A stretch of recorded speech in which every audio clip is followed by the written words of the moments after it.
How you going, guys? Welcome back to another video. Before we get into this flow coating video, I thought I'd throw in a bit of footage that I filmed last week of me drawing the winner of that custom paint giveaway. So without further ado, let's roll on those clips right now. How you going, guys? Welcome back to the channel. On this video, I'll be drawing the winner of that $1,000 merch pack giveaway. So there's heaps of candy base coats and custom clear kit, a spray suit, custom paints hat, a sticker pack. There's a heap of stuff in there. So I'm actually giving away 2 1-litre tins of candy base coat. So I chose Spilt Blood and Typhoon Blue. If you guys don't like those 2 colors and you prefer to have one certain color, you guys can pick whatever candy base coat you want, and I'll give you 2 1-litre tins just to make it a little bit more paint to paint something. So yeah, that's pretty much it. Good luck to everyone. I'll better draw this winner out. So just a random winner, no fancy shit going on. Just gonna pick a random person out. Oh, what do you know? Josh Wilson, you are the winner. So you're a legend, mate. I'll be sending you a message, and you've now won that pack. So well done, mate. I'll be in contact with you. All right, so Josh Wilson is the winner of that custom paint giveaway. Well done and congratulations, Josh, and thanks for being a part of the channel. So with that said, let's roll on this video all about flow coating.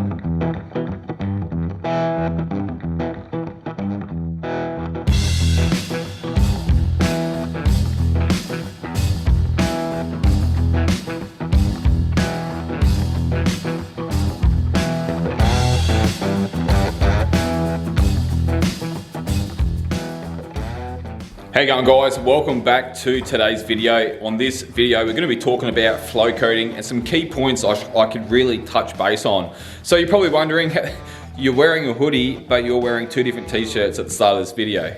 You can't decide what you're wearing. Well, every time I go to pull the camera out to do a video, I always find something a little bit more important to do. So yeah, it's a little bit mixed up in this video. I do apologize, but for the rest of this video, I'll be wearing this hoodie. So I guess we can start by talking about why we flow coat and some of the techniques in order to prep up the panels ready to start flow coating. So the 2 objects in this video, one is a guard. Around DNA Paints, we've got a lot of artwork done by a lot of artists around the area, and yeah, I guess some of them have been up on the wall. They're a little bit worse for wear and stuff like that. They I guess need a bit of a freshen up. They've been on the walls for years. So from time to time, I'll pull a piece off, I'll sand it down, I'll prep it up, and I'll flow coat it. So that's the story behind the guard. In regarding the helmet, that served its purpose for a previous video on DNA Paint's YouTube channel. That was about the micro pearls. So how I done that helmet was it's pretty basic. It's not that good, but as I said, it served its purpose. I basically prepped it up, I painted it red, done some fine line masking on it, applied a blue pearl over the whole helmet. If you want to know more about those Aerosol micro pearls, it's a brand new Aerosol product from DNA Paints. There'll be a link in the description. Press the little down or show more button, and it will show you a heap of links or whatever, or information that I want to put in the video in text. So yeah, go check them out. So I basically, yeah, applied a red base coat, applied the masking, I put the blue pearl over the top, unmasked that, then I cleared it. So they're the 2 objects that we'll be painting or flow coating in this video.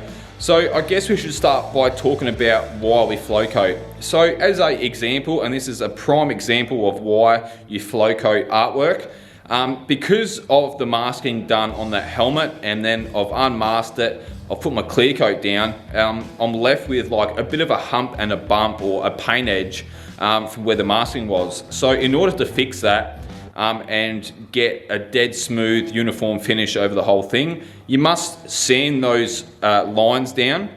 And I like to use 800 grit with water and a foam block, and I block all the lines dead smooth, and then any areas where I haven't sanded, I use grey Scotch Brite and scuff it up so it has adhesion for the clear coat.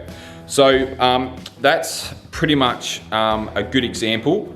So when the clear is applied, yeah, you've left with a nice glassy, off the gun, smooth finish over the whole thing.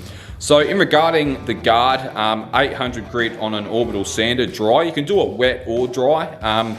It depends what I'm doing. For this video, I've decided to just do it dry, just to show that you can either do it wet or dry with a block or with an orbital sander. And that's pretty much it. So that's pretty much why. To cover it in a nutshell, why your flow coat is, as another example, you may have painted something, you didn't get the finish that you'd hoped for, it's a little bit uneven, maybe it's a little bit orange peely. Well, you can block it all down and so it's all smooth, apply 2 more real wet coats of clear over the top, and that is your flow coat. You're left with a nice glassy professional finish. So another example, I guess there's so many different examples out there. I won't list every single one obviously, but let's say that you've used a really coarse like metal flake, you've applied your clear coat. Because of the flake, it's a little bit textured.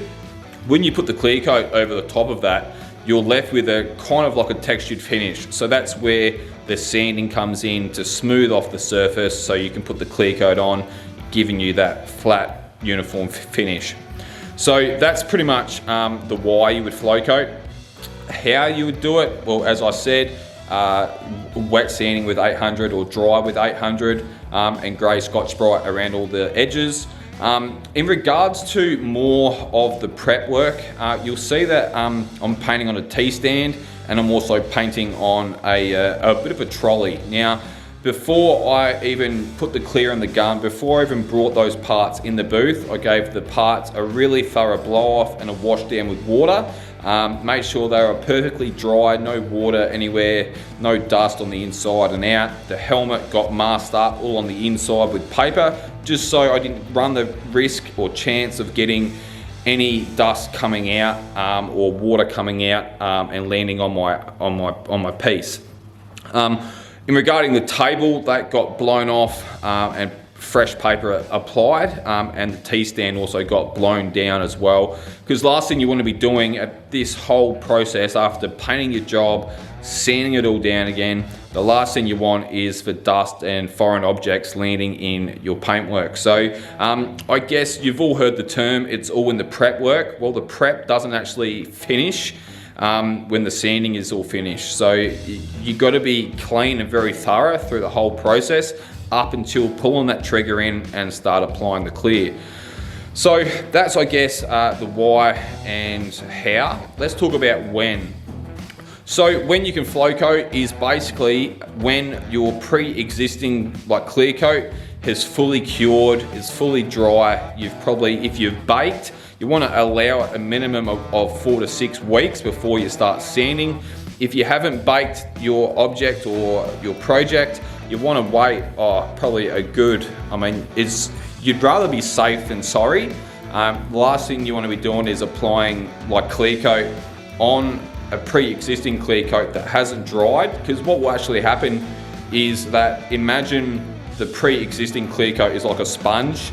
If it hasn't dried out, it's still absorbing whatever you put on top of it. So if you put a clear coat over the top of a clear coat that hasn't cured, it will actually absorb in that new clear coat and you're left with a really orange peely finish. So you'd rather be safe than sorry. If you're not baking, I'd probably say a good 15 weeks. It sounds like a long time, but look, I'd rather give you I guess, exaggerated number, rather than say, oh yeah, just like the next day, just sand it down and flow coat it, it'll be fine, because it probably won't be fine. So that's pretty much it. That's pretty much all the information I can really touch base on. It's like most things, you can talk about a lot of things forever, and to make videos short, we're gonna leave it there. So let's roll on the clips right now. Hope everyone's doing well. Let's get into today's video.